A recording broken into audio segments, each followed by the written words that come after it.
escarbando la verdad, exigiendo la justicia. ¿Es cierto que la Escombrera es la fosa común urbana más grande del mundo? Se considera que hay que profundizar aproximadamente entre 8 y 10 metros. Si se sabía del enterramiento de cadáveres desde 2002, ¿por qué 13 años después inician las labores de búsqueda? Entonces fue muy doloroso como ellas venían y decían, vean, ya están llevando a las personas, las llevan amarradas, por aquí para arriba las llevan, las dejan en un palo amarradas a veces en las tardes y por las nochecitas las van subiendo allá como corderos llevados al matadero. ¿Quién es Móvil 8, el ex paramilitar que entregó la ubicación de las fosas? En el momento ordenan un operativo para ese punto y venía Fuerza Pública y a mí me tocó hacer eso en una cuestión de cerca a unos limones, unos palos, unos árboles y comencé a enterrar a los muchachos ahí, a organizarlos para que no los encontrara la Fuerza Pública. ¿Qué pasó durante y después de la Operación Orión en este lugar? De nosotros, muchachos de nosotros, hubieron 6 o 7 guías que salieron a guiar ahí. La Operación Orión acaba a finales de octubre, pero los primeros desaparecidos comienzan a darse desde mitad de noviembre del 2012 en adelante. ¿Quiénes son las mujeres que lograron mover una montaña de 24.000 metros cúbicos para buscar a sus seres queridos? Nervios y temor al saber que tal vez va a pisar una tierra, un cementerio. Estamos buscando la verdad y desenterrando la justicia.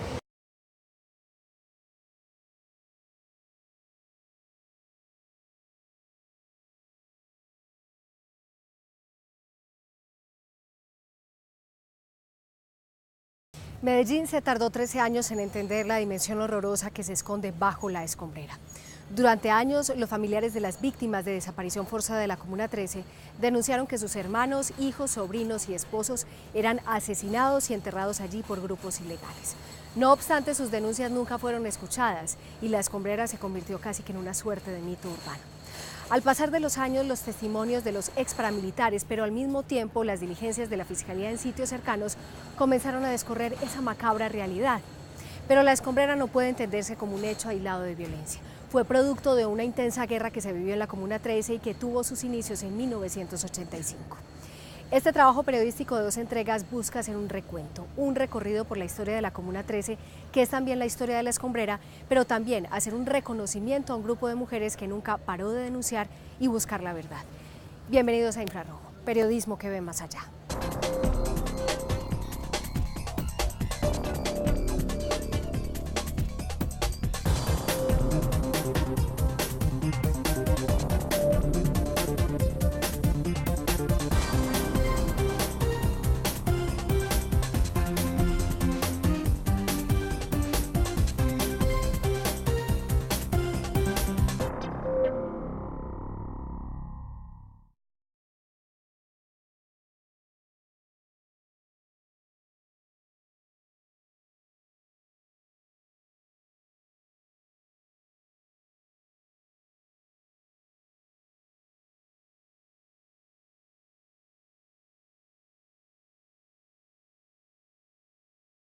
Medellín, ciudad de montañas. Aunque muchas de ellas terminaron desvencijadas por el grisáceo de la densificación urbana, el verde de las laderas se rehúsa a desaparecer. Medellín, la capital de las montañas, que atrae a miles de turistas que terminan atrapados, entre otras razones, por la belleza de sus paredes naturales y el esplendor de sus 7 cerros. Pero hay una montaña que escapa a esa belleza. Una montaña que habla de años de horror. Una montaña que esconde dolores y tristezas. Una montaña de impunidad, indolencia y oídos sordos. Se trata de la Escombrera, en la Comuna 13.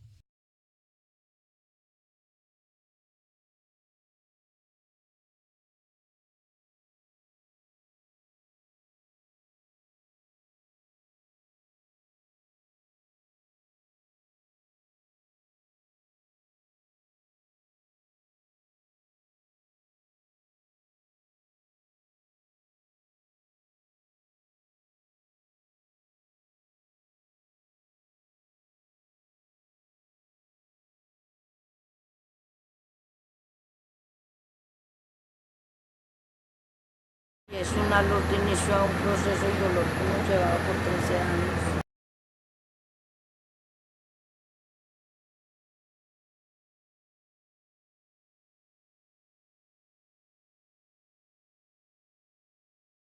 Podría decirse que la Escombrera ha permanecido por años bajo el silencio de una enigmática antípoda. A la faceta de botadero de materiales de construcción y mina de excavación de arena, se le suma la cruel condición de haberse convertido en el sitio en el que actores del conflicto armado arrojaron por años decenas de víctimas de desaparición forzada. Esa naturaleza dual, la doble personalidad de la Escombrera, permaneció por lustros. Sus montañas artificiales, sintéticas, fueron engordando con el pasar de los días ante la impotencia de los familiares de las víctimas. Por años, los restos de materiales fueron aprisionando a los restos humanos de quienes alguna vez caminaron por las empinadas faldas de este sector de la ciudad. Eso fue muy visible, todo el mundo se dio cuenta que allá llevaban cuerpos, allá no los llevaban, no llevaban cuerpos, llevaban personas, porque mucha gente supo de que las llevaban vivas, inclusive encima les tiraban los escombros, pero era una sociedad y un estado tan indiferente que eso nunca les interesó. La desaparición forzada es considerada como uno de los crímenes más atroces, dado que además de borrar por completo la humanidad de las víctimas, es un mecanismo de impunidad bastante eficaz, pero a la par es una de las tácticas más efectivas para infundir terror. El enemigo, quitarle toda característica de ser humano, igual que también para borrar cualquier evidencia que los pueda relacionar con el delito.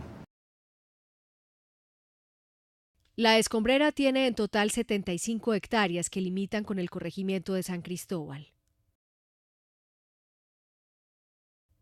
Las autoridades han dividido la zona en 3 polígonos. Polígono 1. Tiene en promedio 3.700 metros cuadrados, de donde se sacarán aproximadamente 20.000 metros cúbicos de tierra y escombros. En este polígono se iniciaron las labores de búsqueda. Polígono 2. Tiene cerca de 7.800 metros cuadrados, del que se extraerían 10.300 metros cúbicos de material. Polígono 3. Es el más grande y riesgoso. Cuenta con 8.500 metros cuadrados y 65.000 metros cúbicos de escombros aproximadamente. Para su intervención se requiere de un estudio geotécnico especializado que determine su viabilidad, pues cuenta con mucho riesgo de desplazamiento y tiene presencia de vertientes de agua. En su mayoría de manera manual, acorde con un ejercicio de prospección arqueológica, o sea, con brocha, con pico y pala, de tal manera que sea muy rigurosa la excavación para poder identificar cualquier resto humano que allí se pueda encontrar, que después de tantos años y de tener tanto peso encima puede estar bastante desfigurado.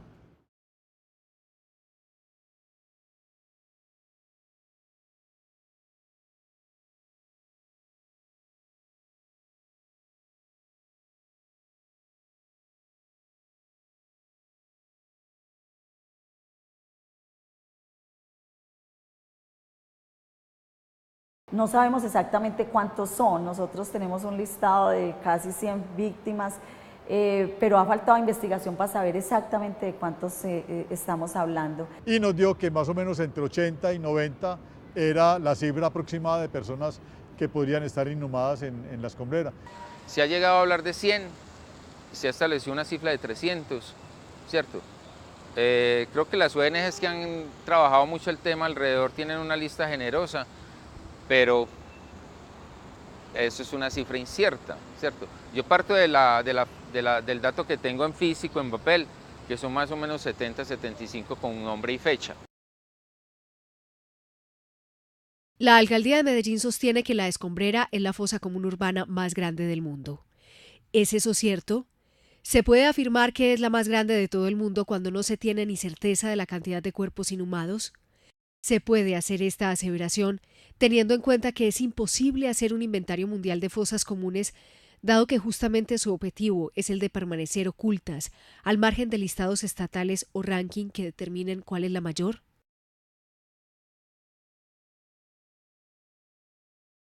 En el mundo se han encontrado cientos de fosas comunes gigantescas que dan cuenta del horror de la guerra, unas en zonas rurales, otras en zonas que ya son urbanas.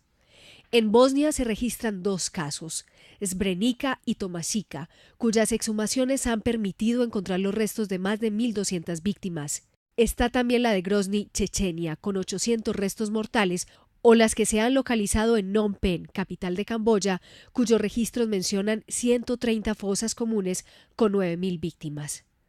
También se habla de las fosas encontradas en México en medio de la búsqueda de los estudiantes de Ayotzinapa. En zona que ya es urbana, se menciona el caso de Málaga, España. En el cementerio San Rafael se inhumaron los cuerpos de 2.800 víctimas en 8 fosas comunes. En Colombia, los registros dan cuenta de fosas comunes en San Onofre, Puerto Lleras, San Carlos y Granada. Pero la más grande exhumada hasta este momento en Colombia fue la que debieron cavar los mismos habitantes de Bojayá después de la masacre. La comunidad no tenía recursos ni posibilidad de hacer enterramientos individuales y ya se estaba convirtiendo también en un problema de salubridad. ¿Se puede decir que la Escombrera es la fosa común urbana más grande del mundo? La respuesta es no. Para empezar, la Escombrera, técnicamente hablando, no es una fosa común. La fosa común es una cavidad que se abre en la tierra para inhumar varios cuerpos y para ello se utiliza en la mayoría de los casos maquinaria pesada. Es decir, las fosas comunes concentran en un solo lugar decenas o cientos de víctimas. Por lo que se sabe de la Escombrera, no fue una gran cavidad, sino más bien un terreno amplio, eso sí, con decenas de enterramientos individuales. ¿Por qué insistir entonces con este apelativo si la Escombrera no está catalogada técnicamente como fosa común? ¿Qué hay detrás de esta aseveración? Lo que sí podría afirmarse es que la Escombrera es un proyecto de geotecnia y arqueología sin precedentes en el mundo, dado que se trata de una exhumación bajo escombros. Pero al margen de las discusiones técnicas de que sea o no sea la más grande del mundo, para las familias, la grandeza está en que las labores de búsqueda representan la más grande ilusión de encontrar los restos de sus seres queridos.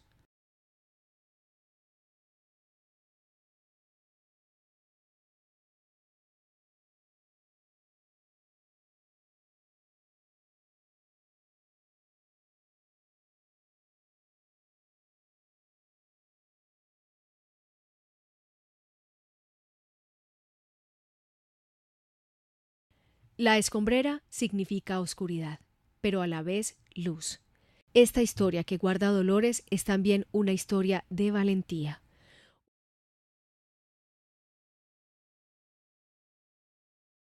Un centenar de mujeres, fortalecidas por el recuerdo de sus seres queridos, han sido las guardianas de un candil que no ha agonizado a pesar de los años. Se trata de las mujeres caminando por la verdad. Ellas llevan tatuado en el alma los nombres de sus familiares desaparecidos. El grupo se conformó hace 13 años tras la Operación Orión para reclamar el cierre de la Escombrera y exigir la búsqueda de sus seres queridos. Una de las mujeres que camina por la verdad es Luz Helena Galeano. Yo llegué a la organización Mujeres Caminando por la Verdad debido al hecho victimizante que me conllevó con ellas, que fue la desaparición de mi esposo Luis Javier Laverde Salazar el 9 de diciembre del 2008. Mi esposo fue una persona pues maravillosa, un gran padre, creo que fue un ejemplo para el núcleo familiar, pues no tuvimos así problemas como de pareja, pero muy pequeñitos, pero éramos una familia normal, conformábamos un núcleo muy bonito. La fiesta de matrimonio duró 3 días, porque los invitados no nos dejaron ir. Yo a veces decía que ellos querían más al papá que a la mamá. Y hay un proverbio que, aunque manido, podría resumir lo que han vivido por 13 años estas mujeres, que la fe literalmente sí mueve montañas. La fe sí mueve montañas, pero más que todo la lucha y la resistencia de las mujeres. El que hoy estemos en este proceso es porque la terquedad, el amor, la sabiduría, la fuerza y la valentía de las víctimas y estas mujeres lo lograron. O sea, las mujeres salieron a la calle, hicieron plantones, hicieron vigilia, fueron a la escombrera, le hablaron de frente a la fiscalía, al alcalde, a las autoridades, hicieron denuncia, caminaron, lucharon todos los días, venciendo el miedo, venciendo el terror, venciendo el dolor, venciendo sus enfermedades. Muchas de ellas ni siquiera pueden ya casi caminar. Entonces se empezaron a agrupar, las unió el mismo dolor, son personas muy solidarias y lo bonito también que tienen es que entre ellas mismas se fortalecen y se apoyan porque todas cuentan su misma historia. ¿En qué momento la escombrera se convirtió en depósito de cuerpos? La escombrera no es un hecho de violencia aislado. Fue producto de una intensa guerra que se vivió en la Comuna 13 y cuyos orígenes pueden rastrearse en la década de los 80.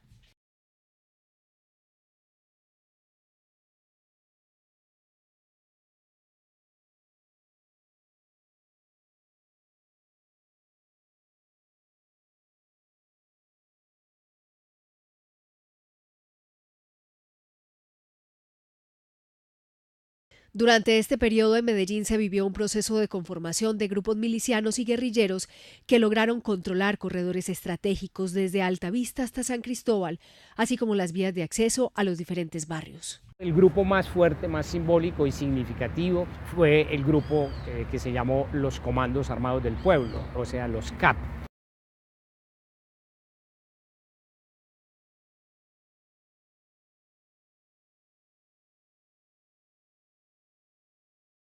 Aunque ya se tenía registro del arribo paramilitar desde finales de los 90, es en el año 2000 cuando se siente el fenómeno con mayor intensidad. Para controlar territorios, los paramilitares se aliaron con algunas bandas del sector que ayudaron a copar espacios desde adentro y fue así como iniciaron las disputas.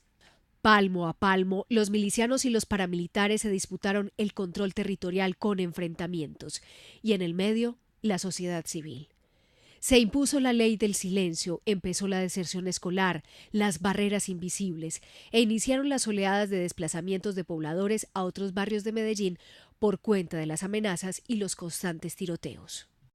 Cuando empezamos a ver todos estos movimientos raros que se empezaron a dar como en el 2000-2001, ¿en qué consistían en movimientos raros? Que entraba gente desconocida al barrio, tal vez intimidando a la gente, que veían gente muy rara.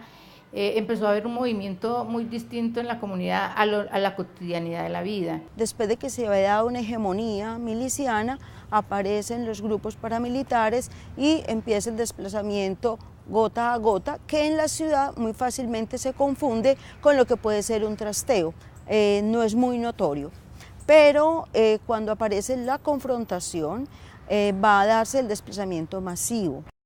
Es por esta época en donde comienza en firme a forjarse el mito de la escombrera y su uso macabro por parte de grupos al margen de la ley. Un hombre conocido con el alias de Móvil 8 confiesa que ese fue un lugar de enterramiento clandestino. Incluso reconoce que él cavó varias fosas y enterró víctimas.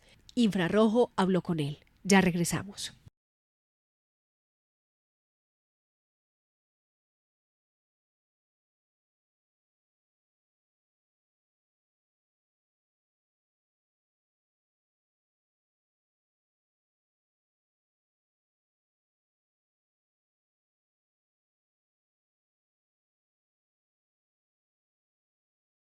Reconstruir el horror de la escombrera, saber que se esconde debajo de sus escombros, no ha sido fácil. Son contados los exparamilitares que han hablado acerca de las atrocidades que allí se cometieron. Móvil 8 pues, tuvo el coraje de decir que había algunos cuerpos enterrados, que él había también participado en esa actividad y él decide dar esta información y de alguna manera pues es un alivio para los familiares de las víctimas saber que de pronto en ese polígono 1 van a encontrar algunos cuerpos. Él es Juan Carlos Villa, el exparamilitar que confiesa haber cavado fosas y enterrado en ellas varias víctimas de desaparición forzada. Su testimonio es clave para entender que las denuncias que por años hicieron las mujeres y las organizaciones sociales eran ciertas. Fue él quien entregó las coordenadas a las autoridades para las labores de búsqueda. Dice estar arrepentido e interesado en contar la verdad escondida bajo los escombros. Muchos dudan de su testimonio y de que hubiera tenido poder de mando, dado que no aparece en los registros de desmovilizados ni es recordado por muchos exparamilitares. A estos señalamientos él responde que no tienen cómo recordarlo, dado que sus jefes, el negro Elkin, Quincón y Aníbal, ya están muertos. No está vinculado a Justicia y Paz y paga una condena de 37 años en la Picota de Bogotá por homicidio. No ha habido ni el primer fiscal que me diga, hombre, usted está hablando, usted es un falso testigo de alguna cosa. No, no soy falso testigo, estoy hablando de mi realidad entre las autodefensas, lo que participé y lo que viví. Juan Carlos nació y se crió en el sector conocido como Peñitas de la Comuna 13. Dice que fue soldado regular y cuando regresó a su casa asegura que fue contactado por los paramilitares. Llegó una carta de un señor que sufrió también mucho el conflicto, mucho. Y me dice, hombre, hay unos señores que están interesados en hablar con vos. Y está mejor porque hay mucho muchacho del barrio que está comprometido y los están tildando como milicianos. Pues yo subo, claro, me le presento al comandante que estaba ahí, al señor Negro Elkin. Según su testimonio, 2 grupos paramilitares empezaron a rodear la Comuna 13. Uno que venía del Magdalena Medio, que fue el que entró por el Corazón, y el otro, del que él era líder, que llegó por San Félix. Entonces ya me dicen a mí, usted queda con este radio móvil 8, así queda. Era un punto de radio. Y yo ya quedo como encargado de cosas, entregando un carro, manejo las partes urbanas y me instalo en una vereda al llano del corregimiento San Cristóbal, donde se fundan o se forma una escuela cercana ahí a ese llano de autodefensas. Relata que la escombrera era de dominio de los Comandos Armados del Pueblo CAP, hasta que lograron arrebatarles el punto luego de fuertes combates. Nos demoramos hasta 2 días peleando para recuperar eso ahí, que era impresionante. Si nosotros que vivimos una guerra siendo soldados y ver una guerra dentro de la ciudad en ese momento era increíble, armas de apoyo, morteros, cosas que uno no iba a imaginar que iba a ver en la calle. ¿Qué sucedió luego de que los paramilitares se tomaran este lugar? ¿Cuándo comenzaron las inhumaciones en la escombrera? Juan Carlos Villa lo cuenta en el próximo capítulo de Infrarrojo.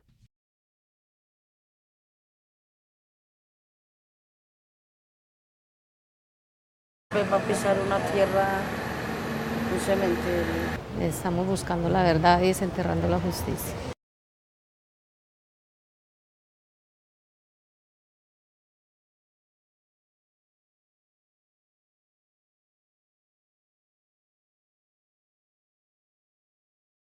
Medellín se tardó 13 años en entender la dimensión horrorosa que se esconde bajo la escombrera. Durante años, los familiares de las víctimas de desaparición forzada de la Comuna 13 denunciaron que sus hermanos, hijos, sobrinos y esposos eran asesinados y enterrados allí por grupos ilegales. No obstante, sus denuncias nunca fueron escuchadas y la escombrera se convirtió casi que en una suerte de mito urbano. Al pasar de los años, los testimonios de los ex paramilitares, pero al mismo tiempo las diligencias de la Fiscalía en sitios cercanos comenzaron a descorrer esa macabra realidad. Pero la escombrera no puede entenderse como un hecho aislado de violencia. Fue producto de una intensa guerra que se vivió en la Comuna 13 y que tuvo sus inicios en 1985. Este trabajo periodístico de 2 entregas busca hacer un recuento, un recorrido por la historia de la Comuna 13, que es también la historia de la escombrera, pero también hacer un reconocimiento a un grupo de mujeres que nunca paró de denunciar y buscar la verdad. Bienvenidos a Infrarrojo, periodismo que ve más allá.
de las fosas. En el momento ordenan un operativo para ese punto y venía Fuerza Pública y a mí me tocó hacer eso en una cuestión de cerca de unos limones, unos palos, unos árboles, y comencé a enterrar a los muchachos ahí, a organizarlos para que no los encontrara la Fuerza Pública. ¿Qué pasó durante y después de la Operación Orión en este lugar? De nosotros, muchachos de nosotros, hubieron 6 o 7 guías que salieron a guiar ahí. La Operación Orión acaba a finales de octubre, pero los primeros desaparecidos comienzan a darse desde mitad de noviembre del 2012 en adelante. ¿Quiénes son las mujeres que lograron mover una montaña de 24.000 metros cúbicos para buscar a sus seres queridos? Nervios y temor al saber que tal